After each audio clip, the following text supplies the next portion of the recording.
fundamental to modern international politics. It's the absolute and perpetual power of a commonwealth. It's a right to self-governance, the freedom to conduct domestic affairs while everyone else minds their own fucking business. But, as Mr. John Oliver preaches understanding first with our elections, as a friendly neighbor in the north, I'm going to try and return the gesture.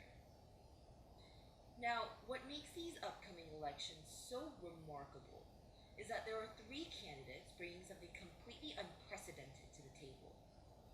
First, Donald Trump, the first candidate to selflessly offer Americans an opportunity to make satirical protest against a truly terrifying political power instilled in celebrity culture, against the idea that anyone can wield so much influence by virtue of their name, regardless of what they do or say. And I quote, "I could stand in the middle of Fifth Avenue and shoot somebody, and I wouldn't lose voters." Okay, so clearly there's a lot in the name, alright? Pipe the fuck down, Juliet. You're 14 years old and you just met him. You don't know what you're fucking talking about. It's satire, right? Please, America. Please tell us it's satire.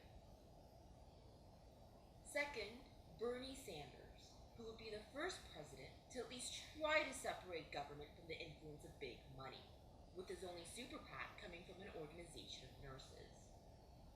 Third, Hillary Clinton, who would be the very first president to have a vagina, which is an important discussion, because they should. Leaders in a democracy should be as diverse in skin pigmentation, genitals, sexual orientation, and whatever other quantifier as the public they represent. But the political influence of the corporate sector is arguably the most encompassing and relevant issue today, considering that climate change, high incarceration and recidivism rates, crippling student and medical debts, global slavery, and heartbreakingly terrible film adaptations are all direct results of cutthroat, let's fuck over anything and anyone so long as we maximize profit, capitalism. And while it would be ideal to have a female candidate with plans to reform, she remains a fictional character who compromised her morals and tried to do the very thing she said she would never do to another woman. You were supposed to stay good, Heather. Stay good.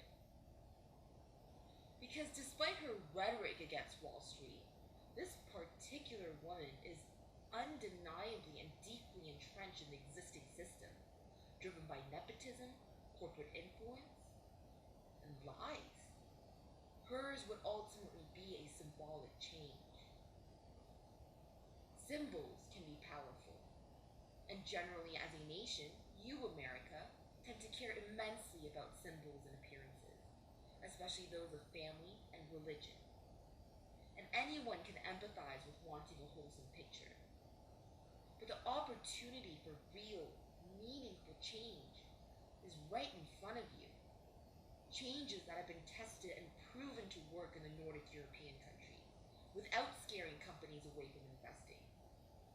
Changes that are based on the idea that you become stronger as a whole when all your members are healthy and educated, and that no one, not even banks or multinational corporations, is above the law.